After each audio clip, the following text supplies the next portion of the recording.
Hello friends, back to Bhavani life style. நம்ம இப்போ party கொண்டாட வந்தாச்சு. இங்கே தான் நாங்கள் பர்த்டே பார்ட்டி கொண்டாட வந்திருக்கோம். டேபிள் புக் பண்ணியிருந்தோம். அதான் எத்தனை பீப்புள் கேட்காங்க. நாங்கள் 25 பீப்புள் சொன்னோம். எனக்கு பயங்கரமாக குளிர்து, வேறு ஏசி வேறு ஓடுது. பாதி பேர் வந்து எங்களுக்கு இது ஃபுல்லாக இவ்வளோ அரேஞ்ச் பண்ணியிருக்கு 25 பேருக்காக. விஷ் பண்ணுறாரு பாருங்கள். இங்கே உட்காந்துடலாம். நல்லா பெரிய ஹோட்டல் ஃப்ரெண்ட்ஸ், ரொம்ப ஹைஃபை ஹோட்டல், ரொம்ப பெரிய ஹோட்டல். நான் அடுத்த வருஷம் பேத்திக்கு இப்படி நான் பர்த்டே செலிப்ரேட் பண்ண ஆசைப்பட்றேன். இப்போ யார் யாருக்கு எங்கே இடம் கிடைக்கும் அங்கங்கே உட்காருவோம். ஒருத்தங்களாக வந்துக்கிட்டு இருக்காங்க, ஒருத்தங்களுக்காக வெயிட்டிங். நான் நான்வெஜ் சாப்பிட மாட்டேன், அதனால பன்னீர் திக்கா. எங்களுக்கு சிக்கன் பாப்கார்ன் வாங்க சாப்பிடலாம். இந்த மாதிரி நாங்கள் வீட்டில் பண்ணணும்னு நினைப்போம், நான் வரவே வராது. ஹோட்டல் தான். பாதி பேர் இன்னும் வரல. இருந்தாலுமே நாங்கள் ஸ்டார்ட் பண்ண ஆரம்பிச்சாச்சு. வாங்க சாப்பிடலாம். அது எங்கே வரமா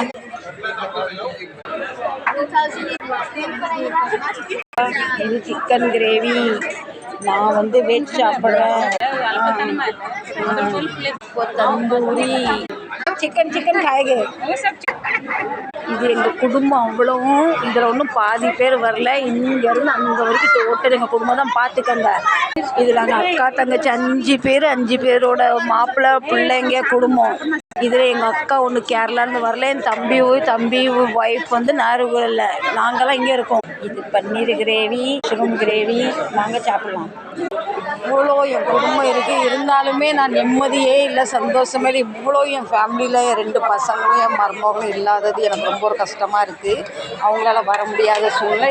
இவ்வளோ என்னோட ஃபேமிலி நல்ல ஒரு சந்தோஷமான தருணத்தில் நான் வருத்தத்தில் இருக்கேன். ஆமாம், நீயும் டாலி எப்படி முன்னாடி வந்தீங்க? ரொம்ப நாள் கழிச்சு ஃபேமிலியோட நல்ல ஒரு ஈவெண்ட். என்னோட மொத்த ஃபேமிலி இருக்குது, பார்த்துக்கங்க. யாரையும் முகம் காட்டவில்லைன்னு நினச்சி தப்பாக நினைக்காதீங்க. பிள்ளைங்களாம் பயங்கர சேட்டை. சாப்பிட்டுக்கிட்டே இருக்கும்போது சில விருந்தாளி வந்தோன்னு சாப்பாடை விட்டுட்டு எல்லாரையும் கவனிக்க வந்துட்டேன். பின்ன சொல்லுவாங்க என்ன சித்தி பேசலன்னு.